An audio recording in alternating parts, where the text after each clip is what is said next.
Infinity Games Podcast. I'm Jukebox Hero. And I'm Kelryx. And this is a new podcast where we just freak the fuck out about video games and nerd stuff. Yay, nerd stuff. And today we're going over the Nintendo Switch Nindies showcase. Which is essentially indie developers making games for the Switch that aren't, directly done through Nintendo. Yeah, right? they're third parties, they're independent developers. Okay. And this is going to be a live reaction, so... You will hear a bit of background noise. Hopefully. Yeah.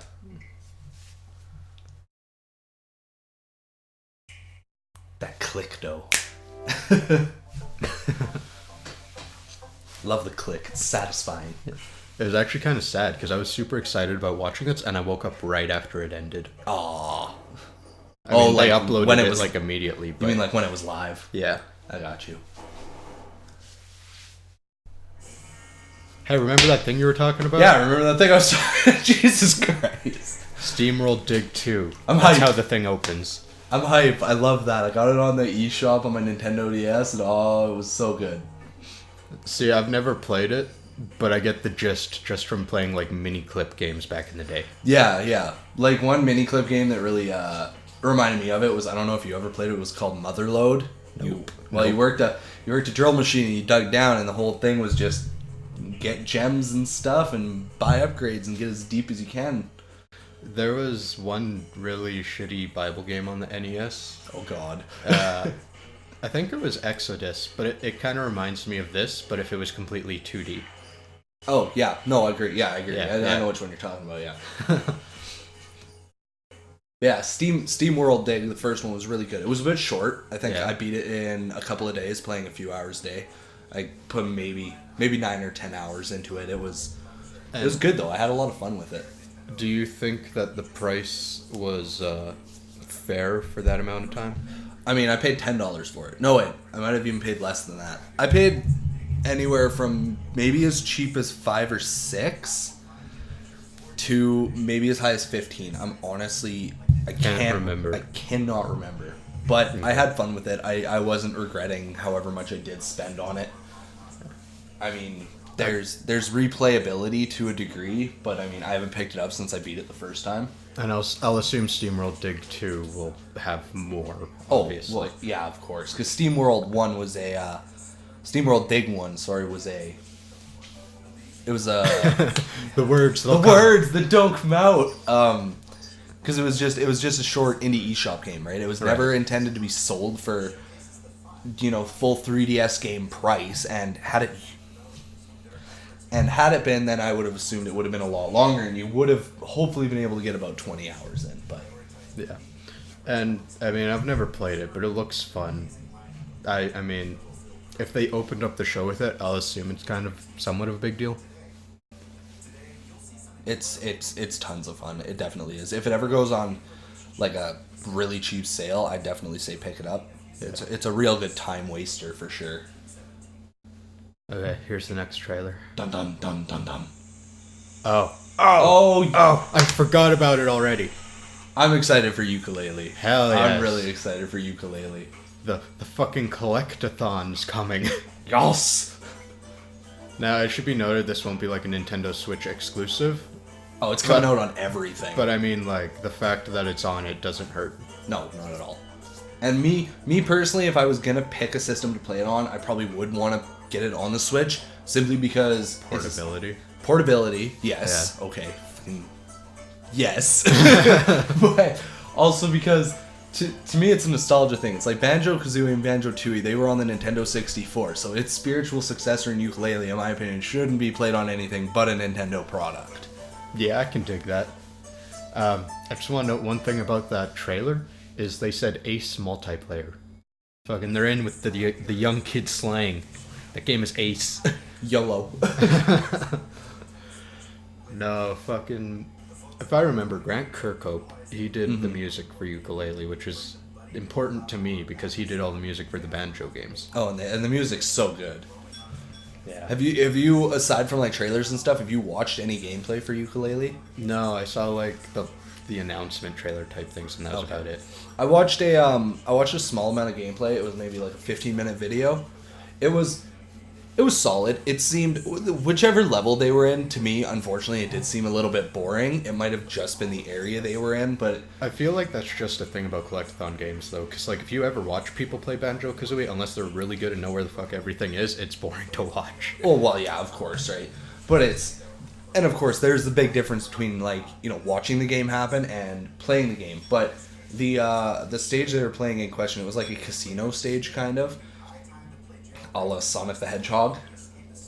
You should pause this for a second. Okay, but so they're in this casino stage, and at least from what I watched, the majority of it was using your bat friend to shoot sonic waves of crystals to raise and lower platforms so that you could proceed through the level. And there was no real mechanic aside from that, which was right. At that point it's kind of basic.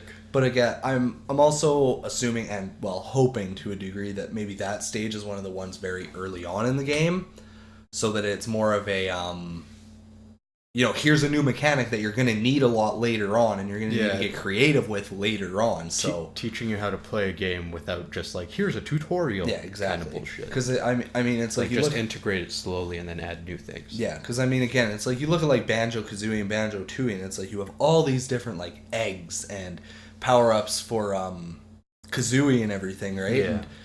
And you don't get them all right off the get-go. Like you're gradually introduced. It's like, hey, here's an area where all you can do is run, jump, and ground pound essentially, and then you get to the next one. Hey, suddenly you can run super fast, and then the next one you can fly, and then the next one you start getting different eggs that explode or freeze or et cetera, et cetera. And so I think an important part of all that would be pacing.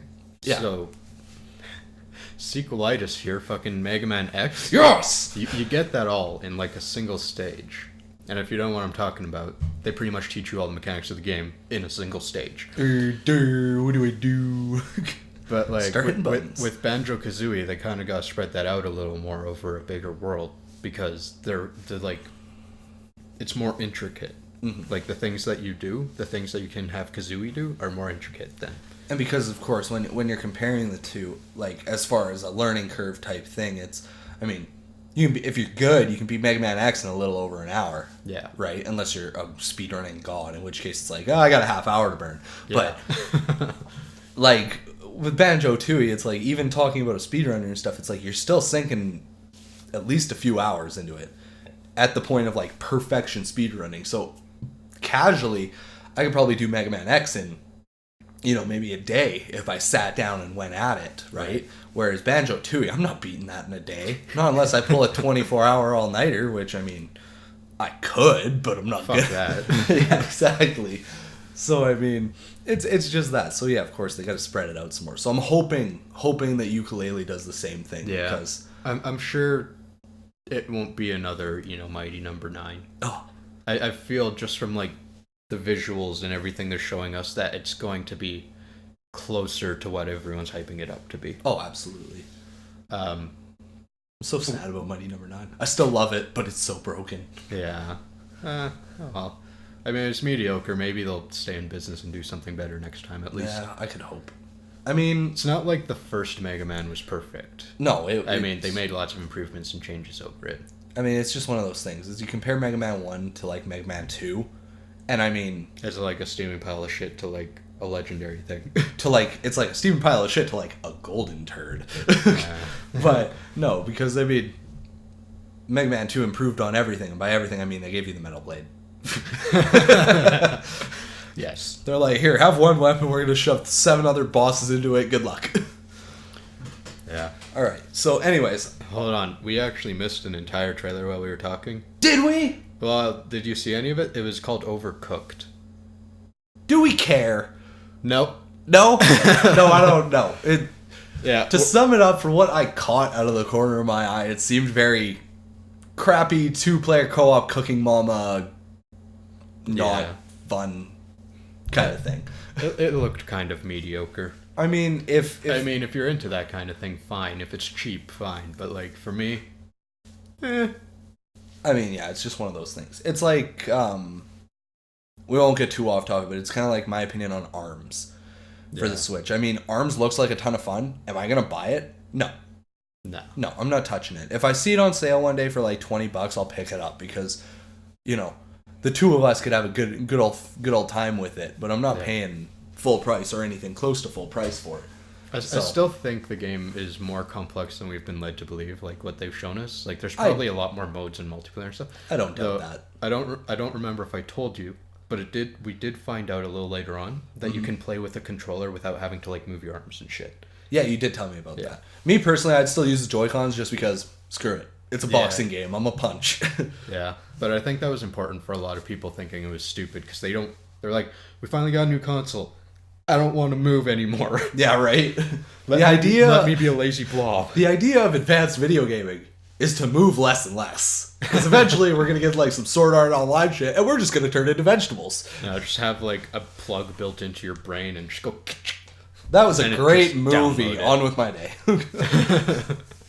But as feel like some Matrix bullshit. Yeah, as far as that overcooked game, I mean, I don't find it needs any mention. It's. No. I mean, they went so fast on it in presentation. Exactly. It was all 50. It was 15 seconds of like, here it is, and it's gone. But talking about it seriously for half a second is just.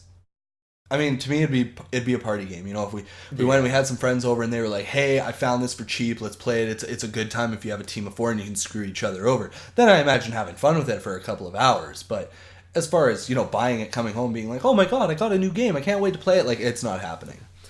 I assume all these are going to be eShop, but with that game, I mean, couch co-op. It kind of suits the system really well because it comes built with 2 Joy-Cons for 2 people to play. So if you're like at home on the couch with your buddy and it's like you got $5 to burn, you go buy that game and then you play it for a while. Yeah, I mean, it's a good time. But it'd be an alright couch killer. It was worth mentioning. It's not worth making a fuss about. No. So we're moving on, and now we got the Escapists 2, which I know nothing about. So hopefully you can shed some light. Yeah, I don't actually know either. So just play it. Let's see. I can't remember, but like I thought it had to do something with like the Escapist, like I don't remember if they're a magazine. I just watch them on YouTube. I know who you're talking about. Yeah, I don't think it's because they had like Jim Sterling and Yahtzee and those guys, and I watched them and I thought they were part of the Escapist, and I thought that was related to this game. I mean, it strikes me as pretty much just a standard like you're in prison, Escape. make friends, don't make enemies, get out. Yeah. What it actually kind of reminded me of maybe a little was like Zombies Ate My Neighbors, but in a prison setting. Yeah, I agree. They didn't really show much gameplay, but from what we saw, that's kind of what I got. I mean, you're in a prison, you can fight people, you can talk to people, and you can craft weapons and items and stuff. So I imagine, it's similar. I see the basis of the game pretty much going like.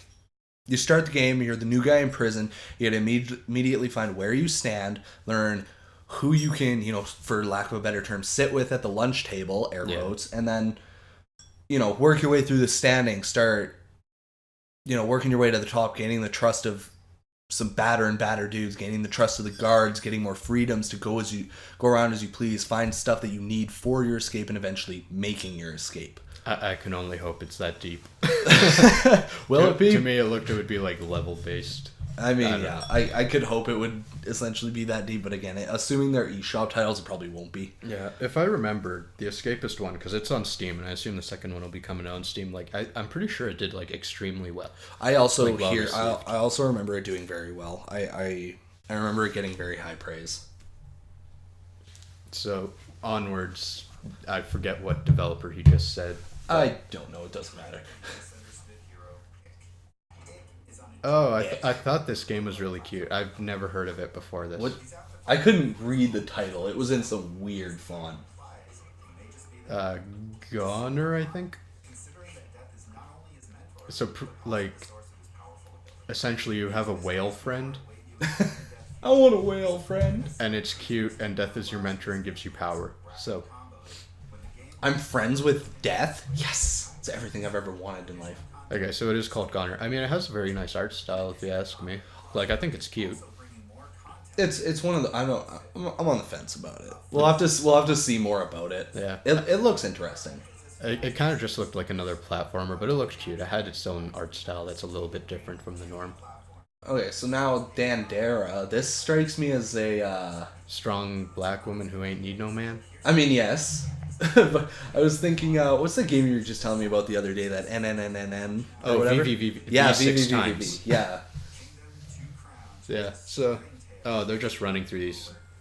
Oh, they're just blasting through a bunch of quick ones here. Hey? Yeah. So this one's like you're a king and you collect taxes or something, and fight wars. The graphics remind me of like King's Quest, which is kind of funny. Indeed. But it's multiplayer, and my girlfriend actually said that one looked really interesting to her. So hopefully we'll see more. And it looks a little more in depth. I definitely have to see more. It looked interesting, but I need to see more to warrant a potential purchase or anything. That's what all those ones kind of work, because they just flip through them real quick. Oh. Runner 3. This one got me really excited, because this pretty much created the runner genre before, like, you know, the Mayan Temple and all those other runner games came out. Personally, I hate runner games. I mean, I'm okay with them as long as they're not too difficult where you have to be like a gaming god to actually beat them. But what got me so excited about this is because I remember Bit Trip Runner being a huge deal on the Wii, so that was one of the ones they were more successful with, like as far as independent titles went and stuff. And they just made it like 3D, 2.5D. I mean, you know what this reminds me of? It's very different. You know what this reminds me of? It's what Sonic should have been when it came to 3D. Yeah. But I mean, that would have worked really well for Sonic. As far as forced runner games, I personally don't like them. I've never been able to find the entertainment in them just because it's like, to me, they're boring. Yeah. Right?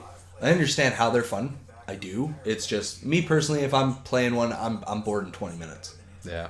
I'm going to be like, that was great. I'm going to play something with a little more substance. Oh, this is the one I was most excited about. Oh, Blaster Master. Yeah, man. Yeah. It was so fucking pretty. Oh, God, it looks so good. Fucking, I want this. And it comes out, like, on the 7th. Like, tomorrow? Yeah, like, tomorrow. Oh, we're dating this. That's wonderful. But my God, because, like, it has the same kind of visual feel as, like, the NES. I mean, I'm not going to lie. When it first booted... Oh, it's on 3DS, too. Oh, no, the 9th. Oh, fuck that. It's still, like, 3 days. Damn! But, yeah, no, it looks awesome, because it's, like, it booted up and it started showing the trailer, and immediately I'm like, oh, cool, they're showing the NES one for comparison. No. No. And I really like that, because if you've ever played the NES version, you know it's a lot more blocky, and there's not nearly as much detail because of, like, the constraints of the system itself. You're allowed to do a lot more with a, you know, modern PC gaming console and stuff. So, like, the backgrounds were a lot more intricate. Like, even that wave that came through, that wave of water, had more detail than you'd experience on the NES. Oh, yeah. Absolutely. But, like, they still kept the blocky 8-bit look, just with more colors, more detail. Reminds me of, what's the game I'm thinking of? Something else did something very similar, to the point where it was like, it was the exact same art style, it was just souped up really well. I know Mega Man 9 did it. Mega Man 9 and 10. That's probably the one I'm thinking about. That's probably the best example, because it's literally like what they had for Mega Man 9 and 10 could have run on an NES. It just would have, colors and stuff might have had to been dialed down a little bit. And to a little more technical point, the stuff that was in 9 and 10 probably couldn't have run on an NES, but that's just for the fact of how many, like, sprites are on the screen at the same time. Yeah. Because even on the NES games, they push those to the limit. That's why you got so much stutter and then, like, flashing, flickering stuff. I mean, I of course, I didn't mean, I should have clarified. I didn't mean, of course, like, oh yeah, you could take 9 and 10 and just throw them on the NES. Yeah. I mean, they could run just fine, like, with the proper constraints made. Yeah. Right? I got where you were going, but, like, yeah. if you took a person who doesn't necessarily retro game or anything, and you made him play Mega Man 2 and then you made him play Mega Man 9, they'd think it was from the same console, probably. Oh, absolutely.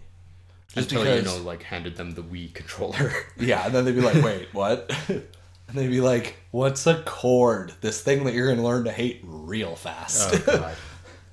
But, my God, fucking Blaster Master, because that was like an NES classic that just got forgotten completely. I can't remember, do I have it or do you have it? You have it. Yay! Oh, you moved your shelf. It's in the bedroom. Right. Yeah, buddy here bought it for like $10. And it's wonderful. Yeah, Played it for all of 20 minutes because it kicked my ass. Yeah, and this new one I'm pretty sure is going to kick asses too, because I was listening to people who were actually at the Nindies event when they got to play the demos and stuff. Oh, yeah. And it still has like fall damage. So, Sons of bitches. So it's like Donkey Kong arcade levels of fall damage, where like you walk off a girder, you fall like 2 feet, and you die. Oh, I'm going to learn to hate that real fast. I mean, I'll definitely... Because my thing is, when I buy a Switch eventually, I'm not going to buy a Switch and 2 games. Yeah. That's for sure. Like, I'm going to save up some cash so I can go buy a Switch and get... Because, I mean, let's be real. Like, with how Nintendo works, supply and demand, it's... Even if I had the money in a week, Yeah. I wouldn't be finding one in stores. No kidding. For a while. I mean, look what happened when I tried to get my PS4, for example. I mean, like, that thing came out, I didn't get one for 9 months after, I think. Yeah. And it was a total fluke. I just so happened to call my game store just on a whim. I was like, screw it. It's not like they're going to have any, but it's worth a shot. And sure shit, they're like, yeah, we got some. I'll be there. Like, yeah, I still feel like it's not going to be as hard to get the Switch, because I know they had adequate amount for like the launch window. It's the question is how much are they going to release after that? Yeah, exactly. And their estimates are that they're going to sell 5 million within 2017, which is a reasonable number. I mean, they for the sold... type of launch they gave. How many did they sell at launch? 2 million? 2 million is what they allocated. Yeah. Okay, and you just said they expect what, 50 million or 5 million? 5 Five. million? 50 million. Where am I? Everybody gets a Switch. We'd be an Oprah up in here. Oh god. But yeah, so I mean, of course, if 2 million are already out and we're gonna release 3 more million over the next 9 months with the intent of selling them, not including how much they sell or how many they push out on top of that other 3 million to make profit and break some records if that's what they're going for. Which I don't think they will. No, probably not. But however, if they did actually sell all 2 million in that first launch day or the first 2 launch days, it would technically be the fastest selling console. Because the PS4 did 1 million in the launch weekend or whatever. Mm-hmm. So I'm really curious to see when numbers come, but that probably won't be for about 3 weeks afterwards. Is usually when VG charts gets updated on that stuff. Yeah, so it'll be exciting to see where the Switch goes, but definitely, like, I'm probably gonna, as far as me buying a Switch, I'm probably gonna save up enough for the console and then a couple games, a few games, yeah, for sure. Me personally, I don't really give a shit about getting a Pro controller. Yeah. I'm tempted to, just in case, because I mean, I got big hands, so I mean, I don't know how I'm gonna work with the Joy-Con slip-on controller that they have. So my buddy, he had access to a Switch and he played all 24 games on 1/2 Switch. Oh, yeah. And then he got to kind of hold it in all the different configurations. And when I was watching Linus Tech Tips, their guide, I think his name's Kyle, he did a review from a PC gamer's perspective, and then I mean also overall, he with the controllers, their biggest complaint was if you had them on the tablet, the staggered Joy-Cons. Yeah. That was uncomfortable. Like, yeah, you'd have to move your thumb down, and then you'd have a hard time supporting it. That was their biggest case for having a Pro controller. That genuinely bothered me, too, when I first saw them release the Switch. I was like, it's an Xbox all over again. I hate Xbox controllers. I do. I hate the staggered joysticks. I hate how I'm playing an Xbox and my hands aren't symmetrical. And I think that comes down to preference at the same point, though. It does, right? Because I'm pretty sure on the Pro controller they're still staggered. It's just a little more ergonomic. Yeah, which is true, and it's the same with before I sold my Xbox One. It was the same. When I did play it, it did feel better because the handles were pushed further out, so your thumbs were more naturally inclined to those positions. Yeah. As opposed to like playing an original Xbox 360 controller, which I mean, depending on the game, I got used to. Yeah. Like I mean, when I'm playing Tales of Vesperia or whatever, I don't need that second joystick. Very much, if at all, right? Yeah. Unless I'm doing some badass combos or something. So. And see, I'm on the other side. I have fairly small hands. Mm-hmm. Maybe average. I mean, I think I got maybe about half an inch on you per finger. Yeah. If that. Which gives no one any idea because this is audio only. But, so I'm more comfortable with an Xbox controller. And then what I find with the DualShock controllers is that the the parts that are angled down where you actually like wrap your fingers around, they kind of dig into my palms a little bit more, and that actually becomes more fatiguing and painful over time. Yeah. So I mean, it's all down to preference, but the biggest concern that I've been seeing as far as the controllers is when it's in tablet mode, you'll have a hard time supporting the system because you gotta kind of move your thumbs. Otherwise, my buddy who had access to it, he held it in all configurations, and he too has big hands and was worried about the tiny ass controllers. Yeah. And he said it was comfy, even when they were held sideways when they're tiny.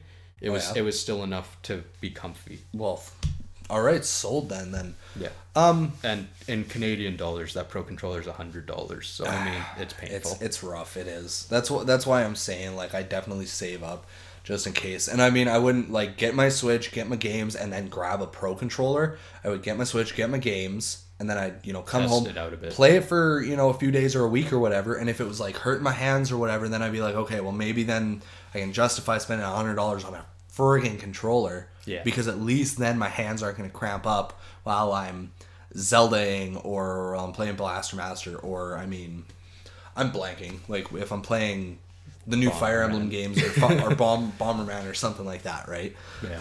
So.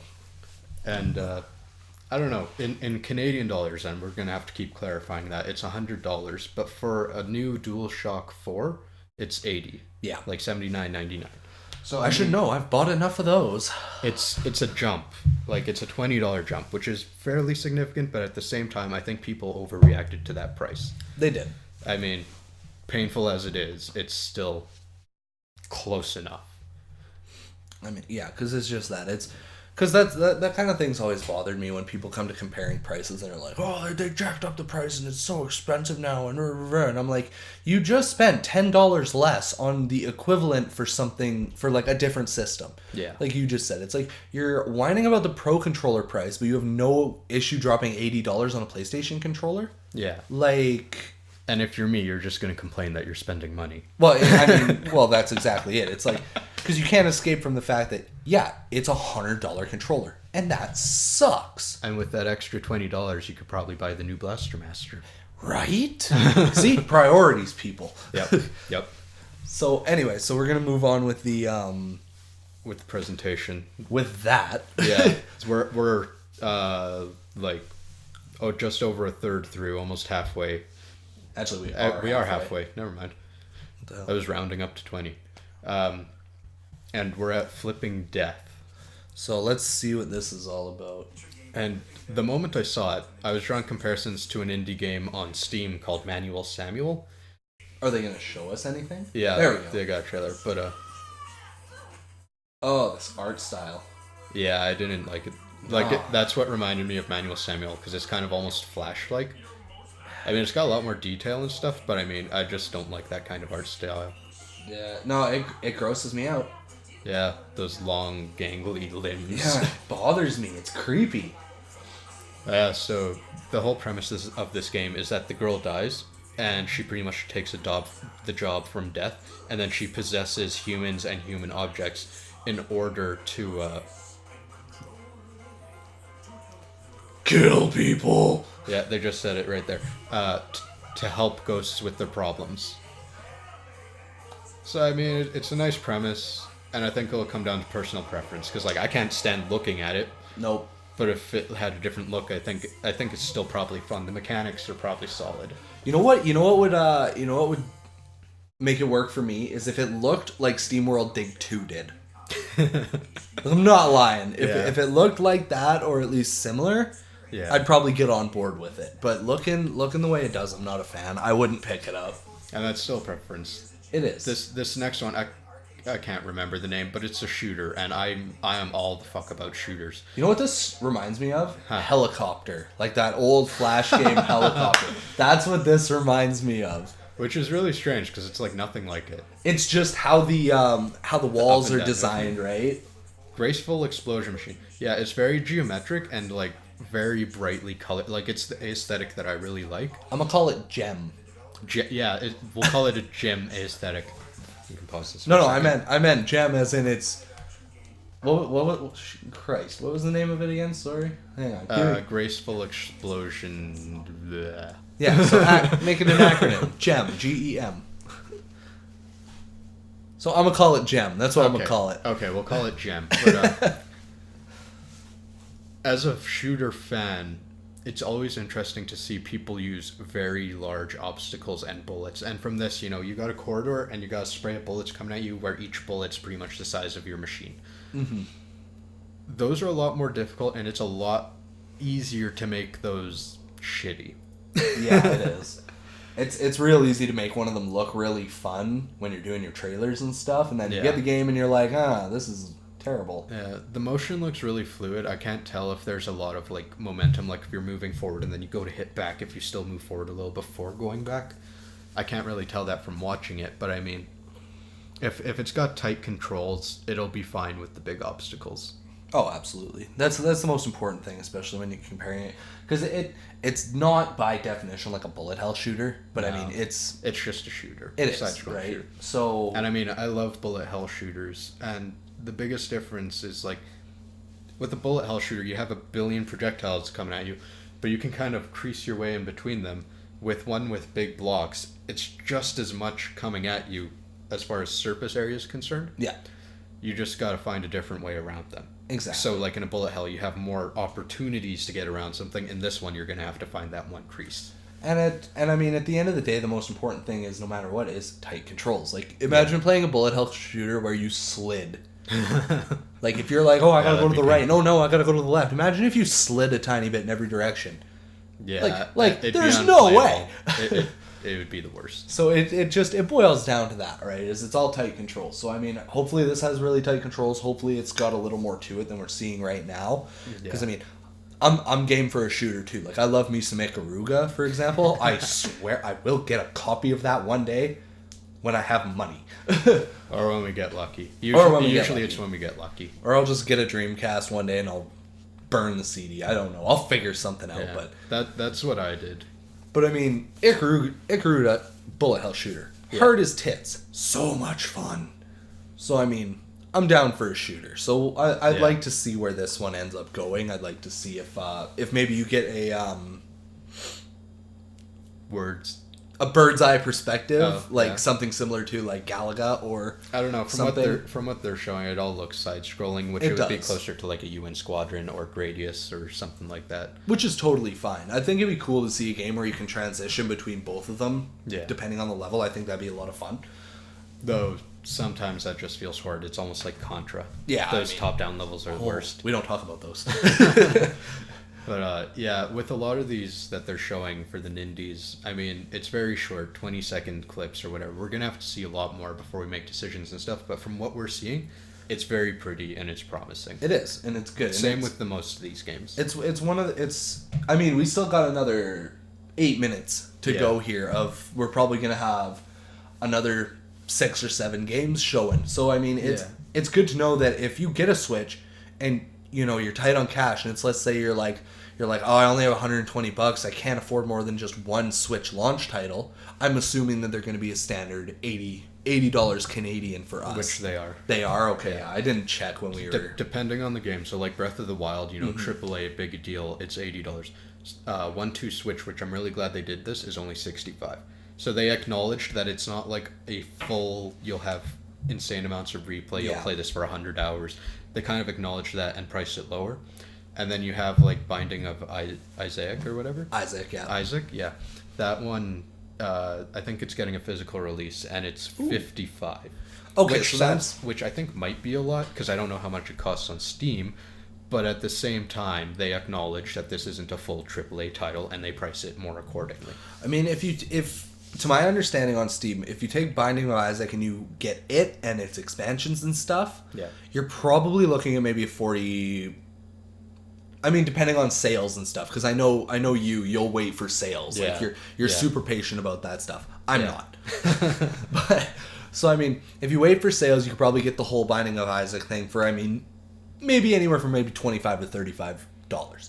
Yeah. Whereas if you're me and you were just like, nope, screw it, I got the cash, I want the game, I want all of it, you're maybe looking at around 45. Yeah, so 55 Canadian wouldn't be totally unreasonable. No, not at all. And the fact that it is a third-party title and it's not as big of a deal means that the price will go down. Yeah. Like, first-party Nintendo stuff never fucking goes down. You go to buy Wii U games right now and they're still full price. I mean, It could be 2027, literally 10 years from now. You're not getting Breath of the Wild for $40. No way. Yeah, I got fucking lucky for that. Like, Oh, yeah. Oh my god, dude! When they were clearing out the GameCube stuff, like the very last push to get it out, Yeah. I bought a few games then, and I'm really sad because that was back when I was still in high school, and $5 was like a big purchase for me because I'm a cheap ass. The good old days. But like, I got Metroid Prime and Zelda Wind Waker and something else, and they were like $5, and then I bought a bunch of smaller titles that were like $1 to $2. Yeah. So I mean, eventually they will get cleared out. With the fact of inflation and the fact that our dollar's a bit weaker, if you go through the Wii stuff that they're trying to clear up, the average price is between $5 and $8. Yeah. And that's kind of about as low as it'll get. Can you imagine just But like, eventually things just get down to that point, and that's usually when I try and jump on them. Could you imagine just like rooting through those one day and there's like 2 copies of Xenoblade Chronicles, The Last Story, and Pandora's Tower, and it's just like, I'll take all of these to eBay.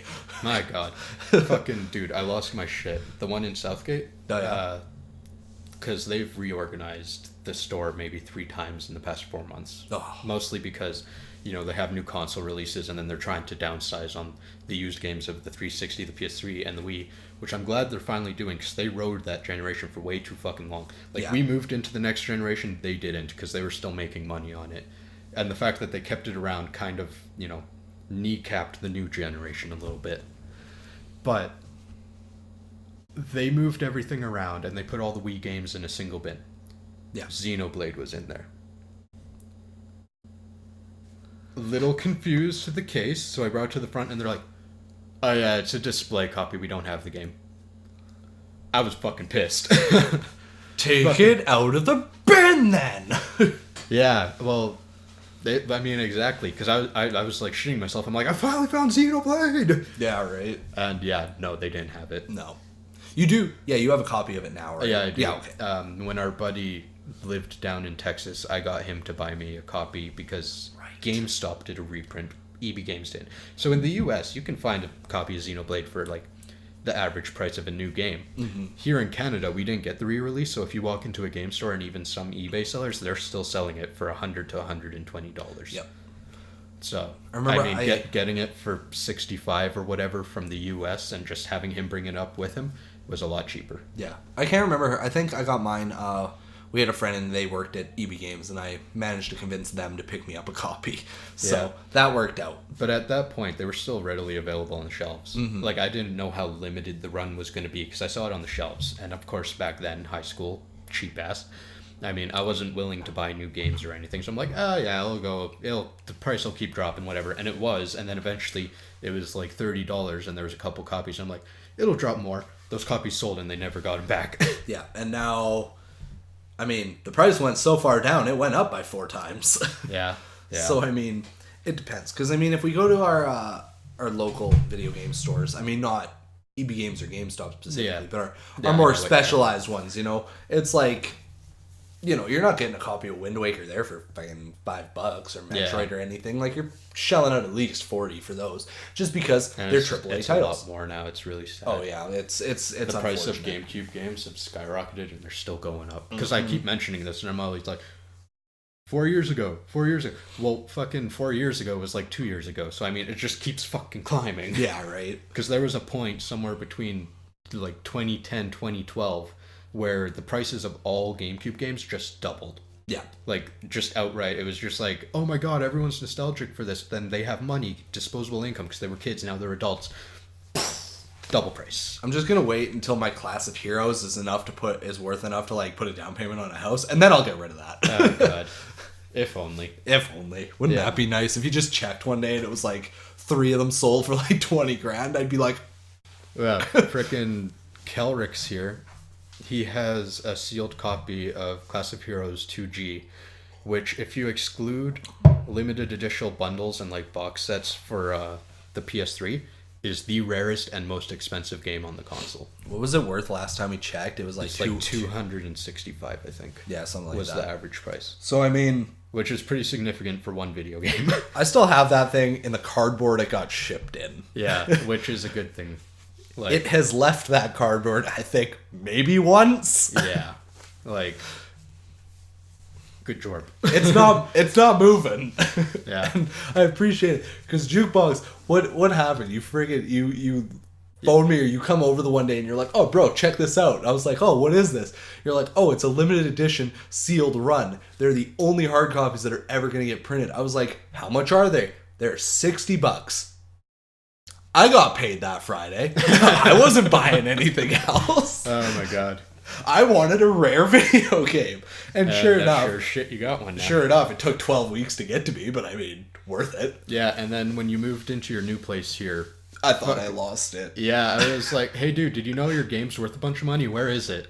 About that. In a box somewhere. Find that box. I found it. It's all good. I know where it is. Yeah. We good, fam. Yeah, for people listening, hardcore collectors here.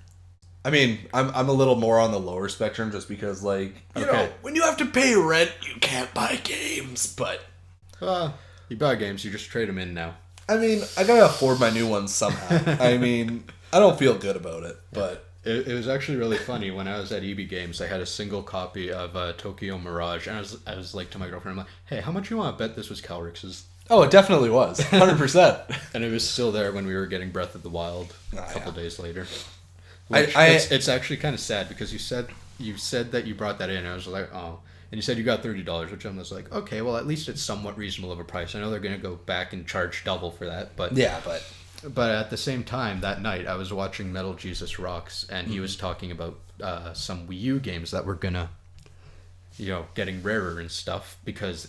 Especially in some areas in the States, they're just clearing the fuck out of them. oh, don't say it. And he's like, yeah, this one's actually getting really hard to find. God damn it. Like the day you traded in, I'm like, I knew this was gonna happen. Oh well.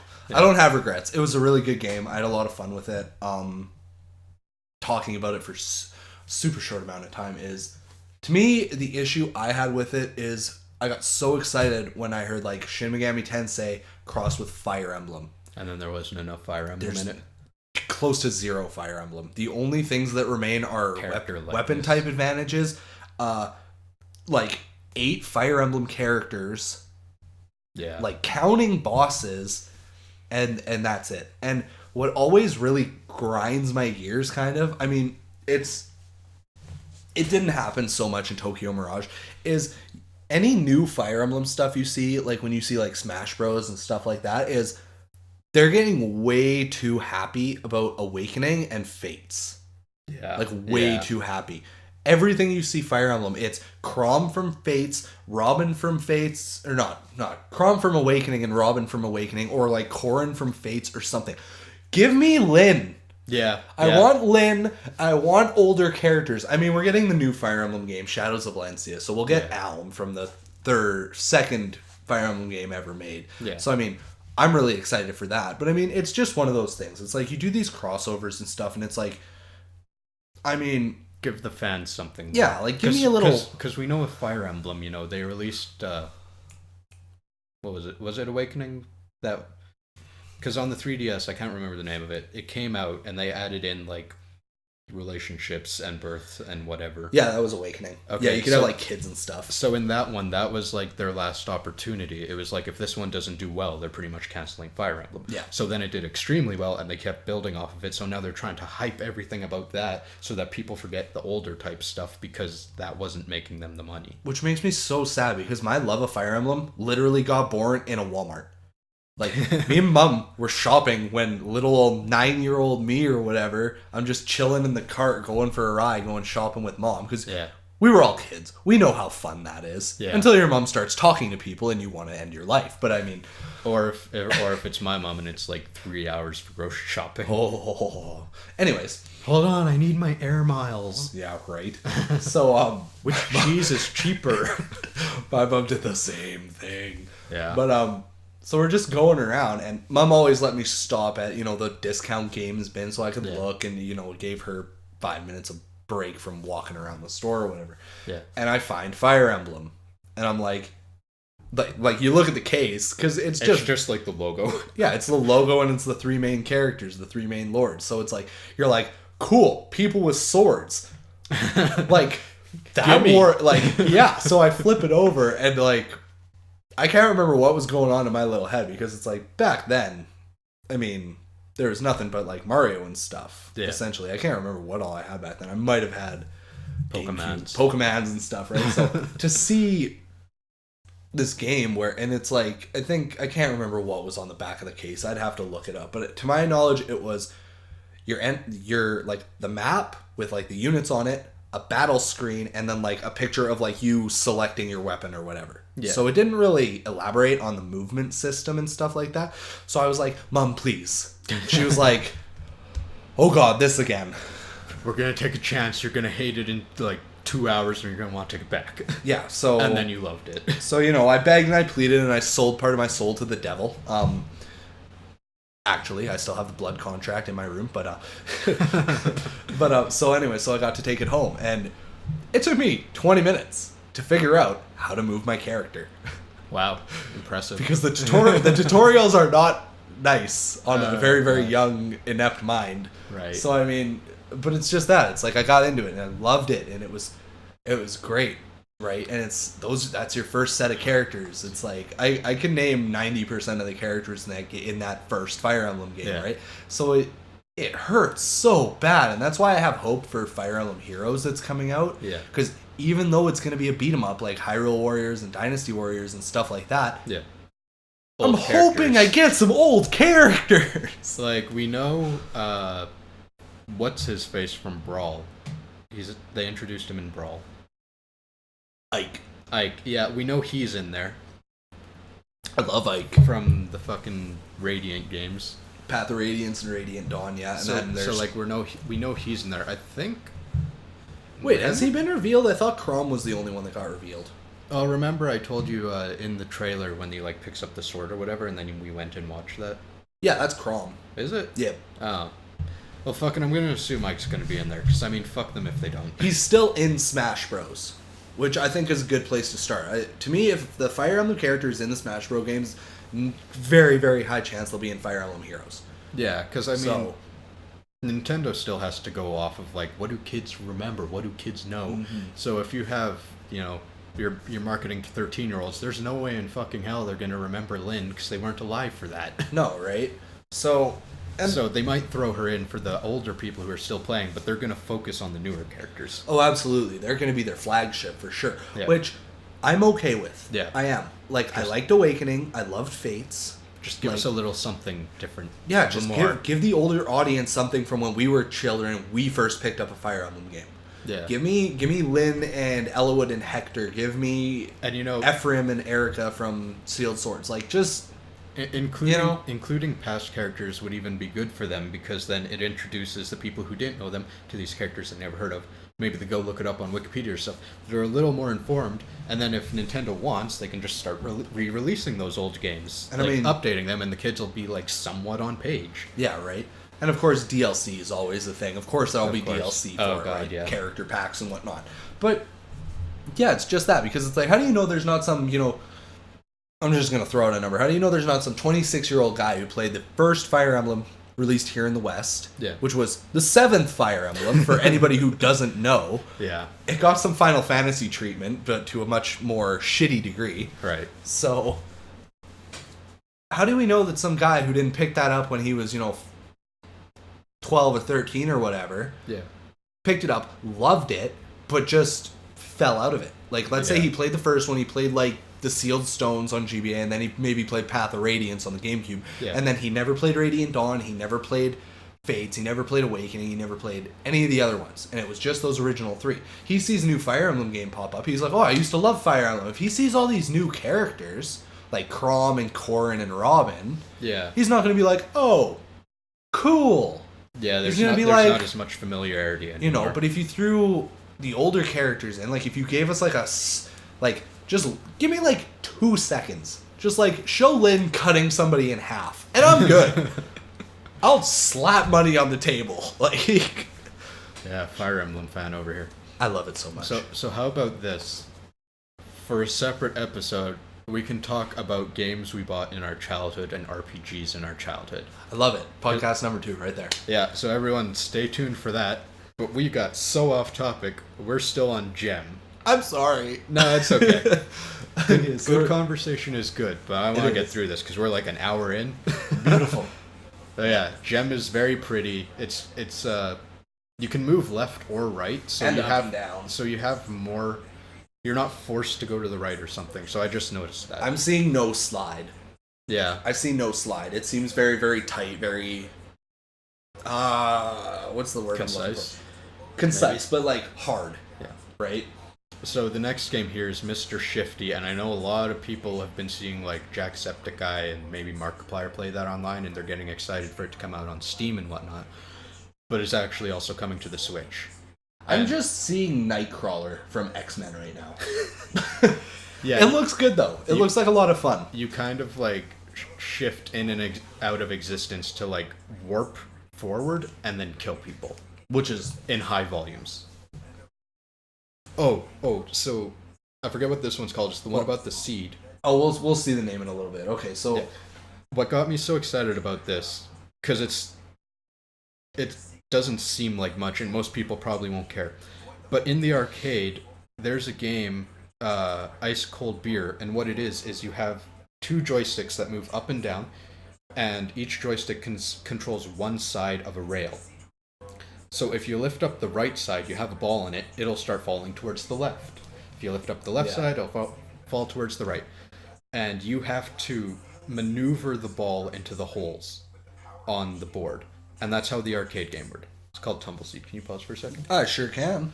So, with that, it was a very fun arcade game. I mean, Sounds like a lot of fun. It sounds intense as hell. yeah, they're really hard to find, and of course, the holes will light up, and then you gotta get it in that hole.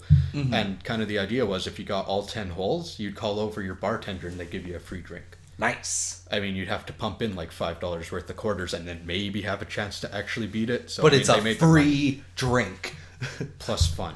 Plus fun, yeah. So, I mean, that's not an arcade game most people would ever think about. It's pretty much completely mechanical, and there's not nearly as many of those out there as there is like Pac-Mans.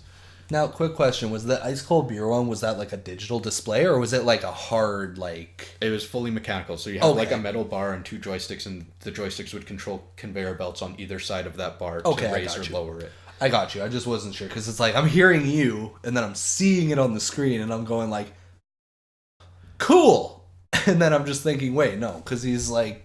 You made it sound mechanical, but I was watching the digital yeah. thing, so I was getting Yeah, mixed sorry, up on my own. I'm talking about an older arcade Yeah, game. no, I got you. I got that. I just got... But I got the it's two all... Nah. mixed up. Yeah, that. But it's extremely, because there's a thing called MAME, and that's an emulator for arcade games, which is the main way most people play them at this point. Because, I mean, how many people have fucking arcades? You. Yeah, I do. I have 3.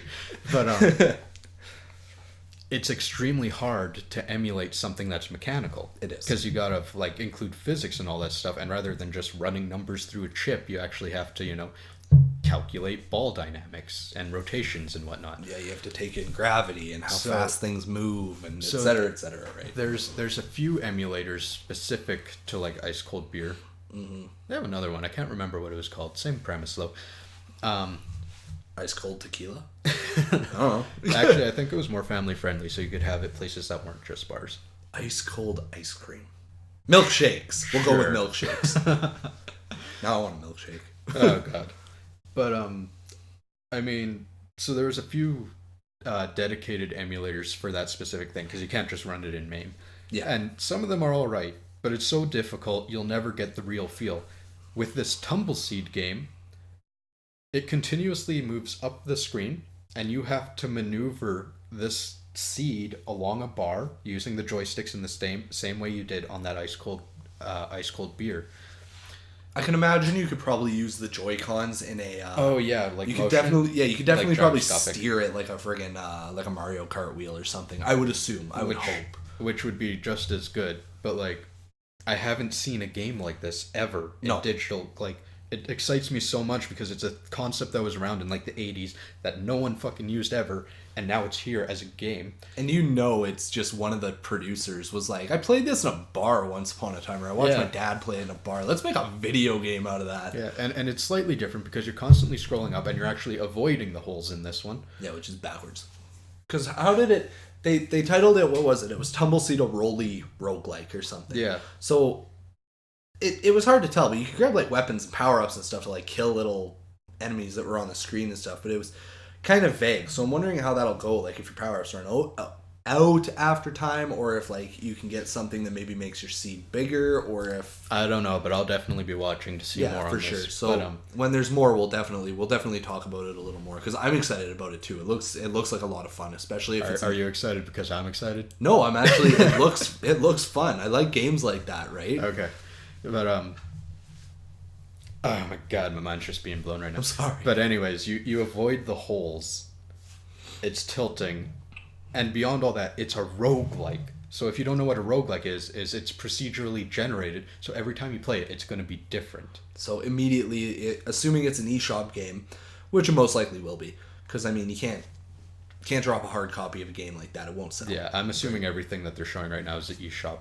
Most likely. Indie title. So, I mean, you spend maybe $15-$20 max on this thing, and you literally have unlimited replayability. Because it's going to be different every single time. You're never going to get the same power-ups. You might play it one day, die in 10 minutes, play immediately after that, and you might get the perfect board. And you might be playing it for 2 hours straight. Like, you never know, right? I have a roguelike on my phone, and granted, it's brutal. It's so unfair. Yeah. But, I mean, it's just that.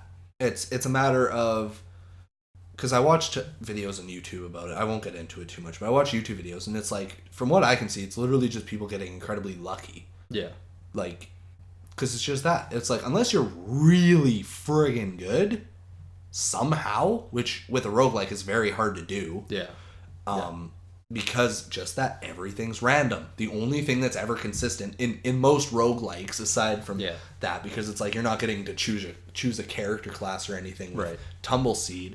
But I mean, it's like if I choose a warrior, I'm starting with a sword and more health than normal. Yeah. That's the only consistent you're getting in a roguelike. After that, everything's out the window. You might not find a good weapon until the 3rd level. You might boot up the game and there might be one right beside you one day. Like, you don't know. Yeah. Which is awesome because it's... I mean, the replayability of this game also comes down to, like, if you enjoy this type of game, like, if you play it and you hate it, obviously you're not going to play it. But if you like it, even, like, 10 years later, you fucking dust off your Switch or whatever, and you boot it up, and it's like, I have 10 minutes to kill. There it is. Yeah, right? I mean, it's a good game that you can get, like, a quick bit of play in, and it's going to be different every time. Mm-hmm. So even if you pull it out 10 years later, you're not trying to remember... you know, how did I get through this level? You're just playing the level. So, I mean, I'm fucking excited about that one. I am too. I'll keep an eye out for it. And also, it's got that aesthetic that keeps running throughout these videos. So, like, it kind of looks the same as Gem. Mm-hmm. I mean, there was another one it kind of looks like. It's the colors and the shapes. I don't know. I mean, maybe I'm just a simple-minded fool, but I see pretty things and I'm like, Yeah. Actually, that's kind of a theme throughout this whole thing. It's like pixelated goodness and nice geometrical shapes with soft pastel colors. And solid gameplay. Yeah. Boom, winner. Let's make a game. Throw some pinks and some greens and we'll make it real nice. You know, I could actually probably do that. Probably. I know a little bit of C++, but it doesn't extend to really complicated things. I mean, one day, right? Yeah. Alright, so we'll move on from Tumbleseed now. And while this is happening, I'm going to be getting a drink. Yeah, do that.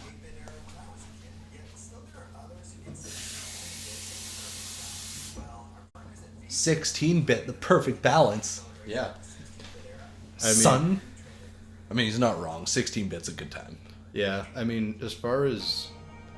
oh, God. I can't remember this one's called. It's essentially Retro City Rampage. But in 16 developers. It looks good. I mean, Retro City Rampage was a bitty game, but this is like a run and gun from the same developers. Mm-hmm. Open worlded run and gun, it kind of looks like. Like, you have a lot of space on the screen to move, and you can move off of the screen to newer areas. I'll tell you right now, I would die so fast. My aim is not that on point. Yeah. I mean... I personally don't really care about this. I think it looks interesting. It's one of those things where it's like, if I went over to Buddy's house and he was like, oh, hey, I got this, you should give it a try. I'd be like, let's go. But yeah, as far as buying it personally, I do like these people exploding into coins. You know, little throwback to Okay? Shakedown Hawaii. Right. That. What fucking game am I thinking of? I have it on virtual Scott console. Pilgrim? Well, Scott Pilgrim also did it, but like they were copying. I just think Oh, I just think Retro City Ramp yeah. It's something like that. Because they also did like the Super Dodgeball whatever with the same character sprites on the NES. Oh, now I know what you're talking about. Yeah. I got nothing though. Oh god, fucking, it's on the tip of my tongue. 3 episodes later, I'll remember. Yeah, pretty much. All of a sudden, this.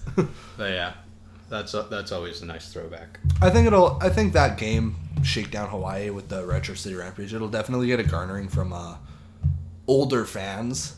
Like Yeah. if somebody was like, oh my god, Retro City Rampage was like my game back when I was a kid, like they'll buy it. Retro City Rampage was something that came out a few years ago. Which one am I thinking of then? You're thinking of the one I'm thinking of that we can't remember the name of. Son of a bitch!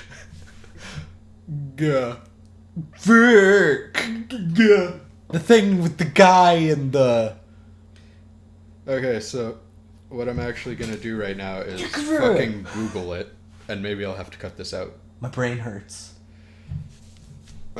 Side scroll. River City. Yeah, River City Rampage. I win the internet. I knew Rampage was in it. Well, that's where I was getting screwed up. I was like, City, Rampage. What am I missing? Yeah, that game is fucking amazing, and I have it. And It's a good time. It's a good time. Yeah. Okay, well, let's see what's next. Yeah. I wonder if this guy has like Botox. I don't know. His forehead looks kind of shiny. I'm talking about they're okay. So they're showing us like almost like an 8-bit fighter, like Street Fighter type fighter. They were really talking a lot about this one. They were trying to hype it up. I don't know why. I mean, I think in general it's really hard to get people into new 2D fighters. Agreed. It's like fucking Street Fighter 2. They're still making new ones. That game is what, 20 years old?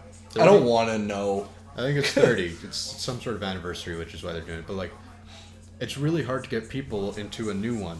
Like, that's why the old ones are still king. Well, I mean, that's just it. It's like if I have to choose between Pocket Rumble or just getting a virtual console version of Street Fighter 2 Turbo or something, I'm just gonna get Street Fighter. Yeah. Oh, this is the one I wanted to get excited about. Yeah. I saw this. Damn it. I'm sorry. I saw it. It popped up on my YouTube recommended, but I don't know. I'm super on the fence about it because it's like I love the style. Yeah, like. But I tried Advance Wars once, and it just. I don't know what it was. It just didn't feel the same. This got me so crazy excited though, because like I like Advance Wars, and this is almost like 32-bit type graphics. Like there's a lot of animation to the characters, even in their like standing poses and stuff. Yeah. And I mean, we haven't had a new Advance Wars game since like the Game Boy Advance. There was one on the DS. Was there? Yeah. No. It was Advanced Wars. If it came out on the DS, that was still probably at least 10 years ago. That's a long ass time. Yeah, it is a long time. I'm just saying that it was the newest one was on DS at least. But yeah, like. And this isn't made by the same people or anything. It's just in the same kind of style with like a medieval twist. And I don't know, it's exciting and beautiful because no one's really done Advanced Wars since Advanced Wars. I see copyrights incoming. I mean, it's coming out on a Nintendo platform. They had to approve it. That's true. You can't like copyright a type of gameplay. What I would probably do, because again, I have a hard time seeing this as a hard release, but at the same time, it's like Advanced Wars was a hard release, so why wouldn't this be? Well, so it's. I think everything we've seen is an eShop thing, and I think that's because these are the independent developers. Advanced Wars, wasn't that like Nintendo first party or maybe second party? It may have been. I'd have to check. I can't remember for sure, but But yeah, I mean, it'd be nice if some of these got physical releases, but I don't see any of these. I think they're all download, and I think that's what they're trying to push. This got my girlfriend excited. Stardew Valley's coming to the Switch. This gets a lot of hype, and I don't understand why. I mean, you don't like those kinds of games, like I don't. The Harvest Moons and whatnot. And I know this is the last one in this presentation, by the way. I mean, it's going to be a big deal for a lot of people because, you know, they can take it anywhere without having to lug a laptop around even. Yeah. And it's going to be the first one to have the multiplayer compatibility. I suppose, yeah, that was getting a lot of hype. So that'll probably be the only reason why people will kind of buy into that if they haven't already got Stardew Valley. Or even if they do have it, it's like they'll want to play it on the Switch because they'll have multiplayer first. That's one that we skipped by accidentally, was the new Shovel Knight. I was wondering why we hadn't seen it. So there's a picture of all of them. Hold on, don't move it yet. Hang on. There we go. Okay, I see Wonder Boy in there. I do see Wonder Boy. Okay, I'm gonna get up close. I'm gonna get up close here. I might have to yell a little bit. Yeah. What didn't we see?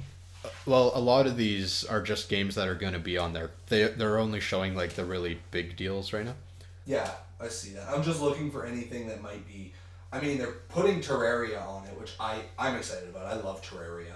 Yeah, Wonder Boy. Which excites me because, you know, Wonder Boy was a classic on the Master System, which, fuck if anyone actually remembers that thing. Mm-hmm. The other one I'm seeing that looks interesting, I don't know what it is, but Portal Knights. Portal Knights. Right here at the bottom. I don't know what it could be. I have no clue. But it sounds fun. Have you seen the new Shovel Knight trailer? I saw bits and pieces. Let's go back and find it because it is so beautiful. Oh. You don't play as Shovel Knight. No, you play Spectre Knight. Yeah.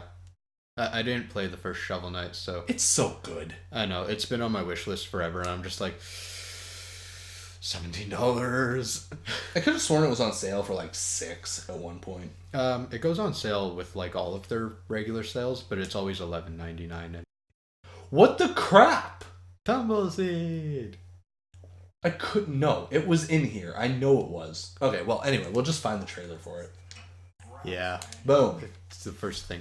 Because I remember, maybe it's because it was in the related videos and I just clicked on it after something, but like... I could have sworn I saw Spectre Knight flipping at one point, though. Maybe. But I don't know, this was another one they were pushing a lot, which is why I got its own trailer and stuff, but Shovel Knight's just a good time. It is. I've seen so much like gameplay of it and stuff, and I mean, it's something that I would thoroughly enjoy, because I enjoy like that kind of art style with pixels, like sprites. And I mean, it just has so much detail. I didn't think it was possible, but it looks even prettier. I'd believe it. I mean, Shovel Knight did so well, they gotta have money. Well, yeah, that's just it, right? I love scythes, too. Yeah. In any video game, if I can have a scythe, I want it. Yeah. I love scythes. I couldn't remember anything about Spectre Knight, so I wonder how other people are like... Are they accepting that he's the main character now or something? I mean, we got, in the original Shovel Knight, we got DLC that made Plague Knight a main character, so I can't see how anybody could possibly bitch about it. I don't know, it's just... Because it's called Shovel Knight, I would expect to play as the Shovel Knight, you know? I mean, but that's just it. I love this monochromatic one. Oh, it's so pretty. It's just like, how do we make this look like Game Boy, but with like 30 times the bits? You remember that thing that literally didn't fit in your pocket even though it was named a Game Boy Pocket? Yeah, that. Let's make it look like that. Yeah. Lots of greens and grays. Oh, so pretty. It is. It's gorgeous. I mean, I have Shovel Knight on my DS if you ever want to come over and just try it out one of these days, so... Yeah. I mean, I'm going to buy it eventually. It's just, you know, I have a long list of games that I want to buy. Limited funds, and, you know, sometimes I just don't care. I got to be in a mood to play something. See, the part that strikes me as weird now is it's like, when you're playing through Shovel Knight, you fought all of the other knights. Okay. So now, why are you playing through as Spectre Knight and again fighting all of the knights? Like, they didn't learn their lesson the first time? I mean, I guess. Because it's just weird to me because it's like Spectre Knight. It's not new knights or something, is it? Sonic Mania. Oh, Sonic Mania. Let's switch it. Okay, guys. By the way, we're no longer in the Nindies.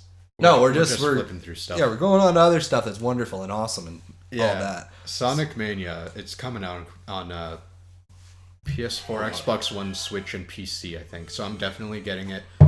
I'll probably get it on PC because I don't want to wait till I have enough money for a Switch.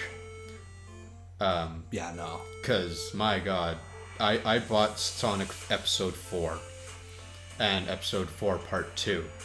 And that was supposed to be their big new return, and it just wasn't as good as the old ones. Like, I didn't mind that it was a 2.5D. It's just the physics of it. It just felt wrong. And that's what it was for most people. And then a lot of people for part 2, they didn't like where you like combine with Tails to like do a spin thing to get higher or whatever. I mean, because that really messes with the flow. To me too, though, when it comes to stuff like that, I find people just need to find something to bitch about. Because it's like it's not a really bad game. It's no fucking Sonic 06. Oh, but oh, it's so beautiful. Like Sonic Mania just looks awesome, and they have new levels and old levels, so you'll see at points they're actually in Green Hill Zone. I was about to say, gee, I wonder where you start then. Yeah, it says Reimagined Classics, and here it is. Drool. I'm hoping there's like an adequate amount of levels. Like, I have the feeling that they might screw it up and give you like 8 levels. But at the same time, I'm pretty sure they're not that stupid. Yeah.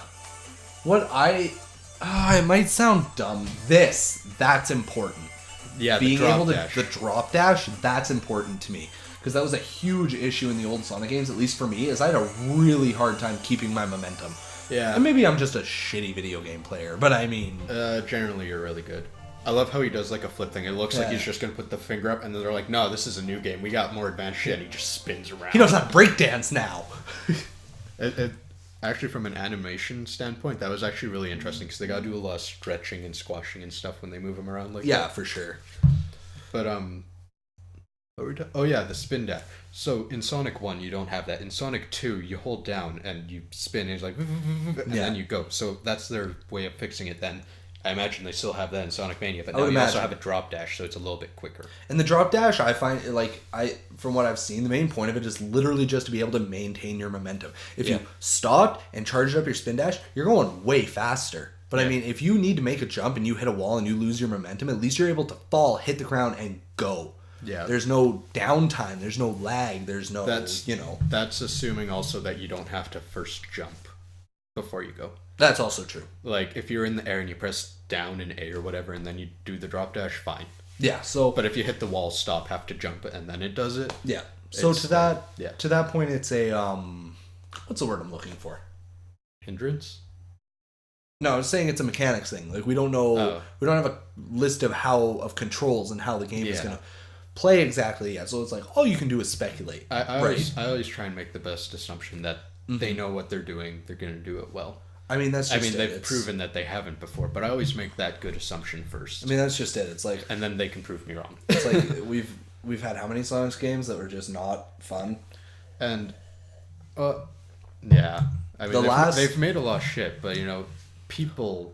I don't know why, because, like, with these 2D ones, and the reason they're doing Sonic Mania is because so many people are nostalgic, and they're like, this is what Sonic was, this is how Sonic is done well, it's in 2D, you have this momentum and all that stuff. Everyone I talk to, they seem to forget that the original Sonics were platformers, and you don't always have the momentum. I mean, in Green Hill Zone, you just go, ooh, and you're done. Yeah. And that's... the next level, you go for a little bit, and then you actually gotta do platforming. Yeah. Which I think, like... It's not all momentum. I think the main reason everybody forgets about that is it's like, you blast through Green Hill Zone, no problem. And then it's like, you remember that thing called difficulty? We just spiked it up to 100. Yeah. So, I mean... And even within Green Hill Zone, if you actually take your time and do some actual fucking platforming, you get better power-ups and you get higher up, more rings, all that stuff. Absolutely. It rewards playing the game how it's supposed to be played, right? Yeah. But as far as Sonic goes, like, they did the first 3. They did Sonic the Hedgehog 2, and then Sonic and Knuckles. Sonic 3 and then Sonic and Knuckles. Well, yeah, that's the expansion. Yeah. But you know what I mean. The reason I get it mixed up is because when I got it, all I had was Sonic and Knuckles. I didn't have Sonic 3, right? I just had the add-on, so it was night and day for me. So, I mean... But it's like... And then it's like, so we get those, and they're all good, and then we get a couple of decent 3D games, like Sonic Adventure 2 Battle and Sonic Adventure DX and everything. Those were good. Yeah. Those were fine. I mean... That's usually where everyone starts drawing the line. When he first goes to 3D, I've more recently gone back and played Adventure on the Dreamcast. Yep. And it's kind of a difficult time. The camera's not perfect, but I mean, if people freak out about how great Mario 64 still is, its camera isn't great either. These games don't age that well. No. But I mean, it's not horrid. I can still play it. I'm not Yeah. gonna glitch the fuck out everywhere like Sonic 06. And I mean, the Sonic Adventure games, when they were ported, because Adventure Battle 2, that was on Dreamcast as well, right? Yeah, back then it was just called Adventure 2. Okay, yeah. So when they got ported to the GameCube and we got Sonic's Adventure DX, Director's Cut, and we got Sonic Adventure 2 Battle, they controlled great. Yeah, they fixed a few of the things that were bad on the Dreamcast version because they had more time to kind of develop. Exactly. So they were able to fix it up, right? So it's like if you think about those, and then it's like you go from those to Sonic 06, Yeah. which I mean, one of the worst games ever made. It's fun to watch somebody speedrun though. I'm just throwing that out there. And then you get like Sonic and the Secret Rings and Sonic and the Black Knight and Sonic Unleashed and then just all that crap. Sonic Unleashed was okay. Okay, so after Adventure, I mean, there was a lot of really shitty kind of 2D-ish ones in there, like 3D Blast and stuff. The best, or at least what a lot of people consider the best 2D one, Sonic CD came out, which is amazing. It is. It's good. If you actually owned a 32X, Knuckles Chaotix was actually pretty fun. A little bit of a side game. I watched a guy play through that on YouTube once. He did a Let's Play of it, and it did seem good. He had trouble with the mechanics sometimes with being connected to one of the Chaotix and everything at all times and stuff. It screwed him up at a couple points, but for the most part, he had fun with it, and he liked it, right? It's still a fun game. But, and then you had Adventure 2. What came after that was Heroes. And I tried playing Heroes, and it's okay when you're moving fast. They kind of got the whole, if you're running super fast and you're going through a loop and stuff, they put it so the camera's at the side. You're not looking like first person kind of deal or over the shoulder. But there's a lot of points where it just becomes frustrating where you have to gather all three of them and then you like go into a circle, you press a button combo, and it gets really boring really fast. It does. I liked Sonic Heroes when I played it back when I was younger and it was a newer thing. I remember we rented it for the GameCube, the one for a weekend or whatever, right? Yeah. And like I had fun with it, but at the same time, at that point, it was mediocre. It was, and what came next was Sonic 06, and that's just horrid for several reasons, including like terrible development cycle. I mean, that's what I was getting at too. Is it's like I played Sonic Heroes and I had fun with it. When I first played Sonic 06, I had fun with it, and then I got to the game breaking stuff, and it died real fast. Yeah. Right. And as far as like the Black Knight and Secret Rings and all that stuff, kids actually really enjoy those games. I mean, I played a little bit of the Black Knight and I played a little bit of the Secret Rings. I see the entertainment value in it. They're not totally hard, but they're back to that mediocre state that like that Heroes was in. Exactly. I just when I refer them to being like those garbage games, it's just like they don't hold care. up. Yeah, nobody cares. Like Sonic Unleashed was okay because they actually handled the speed parts fairly well, in my opinion. Yeah. And the music was really good. And then when you got to the whole, werehog thing, yeah, I didn't totally hate it. Yeah. It was because when you talk about Sonic Unleashed, most people's bitching argument is, oh, he's so slow when he's werehog. I mean, yeah, that's because you just gained 400 pounds of friggin' muscle. Like, what do you want? When you're in werehog mode, you're mostly just fighting bad guys at that point. Yeah, which is fine. It's like, stop at that point. Take it for what it is. Take it as a like racing platformer game. Yeah, and the other half as a beat 'em up, because that's what I thought. I had a lot of fun kicking the crap out of baddies as a big, strong werehog. I mean, by standards compared to the old stuff and just like what everybody knows Sonic is all about, which is, speed and everything, is, okay, well, you compare it to that and it's like you still get the speed at certain parts. But so it fell short, but it was good. And then we got Sonic Generations. Generations was great. Great. I loved it so much. It's so weird because it's not quite a reboot, but they've tried to revitalize the series so many times. Mm-hmm. So I mean, once they got it to 3D, they tried revitalizing it with like adventure and stuff. Yeah. Because those few games in between where like Sonic 3 and Sonic CD came out, those ones were kind of shit. Yeah. And then you had adventure and people loved it. And then Sonic 06, they were trying to revitalize it again, but they completely fucking failed because they made a shit game. And then they tried to do it again with like Colors and Generations, which were fairly good games and they were the highest rated in quite a long time for them. But then they released Sonic Boom, where they were trying to reboot it, and that game just was shit for almost the same reasons that Sonic 06 was. Yeah. And at this point, they're kind of trying to reboot it again. They're giving us something that we know we'll like, Sonic Mania. And then much later in the year, they're going to be revealing something that's more Sonic 06-esque, but hopefully a lot better. Could you like, and it's just one of those things. It's like, could you imagine how awesome Sonic 06 could have been Yeah. had they just, for lack of a better term, given a shit? Yeah. Like, had you not been clipping through things and, like, I'm sorry, take the town out. Yeah. Take the town out. But Have a different hub. have a different hub. Because, I mean... A big problem with Sonic 06 and Sonic Boom and stuff, it's not like the mechanics are horrid. You kind of understand them. You can get around them. You get used to them, whatever. Sometimes you might like them. Level design is shit. It is. Across all of them. So, like, in Sonic Boom, you'll be in, like, this open area, and you won't know where the fuck to go. Like, there's a way to do open world, and there's a way not to, and they did the way not to. Yeah. Well, it's the same in Sonic 06. I remember when I played it when I was younger. I got to one area. It was a forest level or whatever. And it's just that. I was going along, and all of a sudden I, like, stop, and I'm like... Where am I going? Yeah. And it's just Where do I go? What do I do? And it's just that. And then because that game is so broken, I'm like, okay, that way looks right. And I tried jumping to another section, and I clip through. And I just fall into the crushing abyss of stop playing this game. Yeah. And I remember when you had it and I tried to play it, I literally couldn't move because he was so fucking fast. Yeah. I was like trying to talk to a guy and just running around him in circles and jumping off into the water, and I'm just like, nope, done, nope. Yeah, so I played it for like 10 seconds. That's how I played COD. Anyways. Yeah. So, I mean, I'm excited for Sonic Mania, and I hope that what they're coming out with next, if, like you said, if it's supposed to be Sonic 06-esque, just, done the right way, I'm excited for that. Because Sonic 06, like, at the end of the day, it looked really pretty, and it had some decent music in it. Yeah. And I mean... The levels looked awesome. It's just they were designed terribly. Because it's... A lot of things were designed terribly. Well, that's just it, right? But breaking it down, right? It's like you look at a platformer, and what's the most important thing for a platformer? Controls. Controls and being linear to a degree.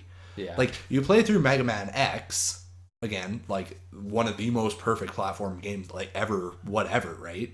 Yeah. I'm just elaborating. Don't be... No, I got it. But we're listening to people upstairs argue. Neighbors. But so it's like you compare to Mega Man X, and it's like you're never really at a point where you're like, oh no, which direction do I go in? Because it's like you're either going left to right and moving upwards or down. Yeah. I don't think you ever move down, but not really. Same point, right? Or you're going to the right. And it's the same when you play Sonic games. You're always moving to the right or up or something. Yeah. Right? Assuming you're not in a water level, in which case down is a possibility. Yeah. So, I mean, that's just it. It's like you bring out a 3D Sonic game, and when it comes to like when they did like Adventure and Adventure Battle and stuff, same thing. The levels were linear. You were never lost, for lack of a better term. You had a direction to go. So like even on the first level, once you get past that orca and you get onto the island, I mean, you can kind of move around the island, but the way you go, you know which way you're moving. You're moving forward. Right. So, but then you go into Sonic 06, and it's like, hell, the first level, you get to a point, and you play as Tails, and it's like, you can go everywhere. Yeah. Like, Sonic was not made to go everywhere. No, they lost sight of what their character is and what he does. And that's just it. It's like, I mean, they kind of technically dug him into a hole with the whole speed thing, but I mean, it's just that. At the end of the day, he's a platformer, and you can do 3D platformers. You can. Yeah. I can't think of a perfect example off the top. Oh, wait, Sonic Adventure Battle 2. That did it just fine. Yeah. Just fine.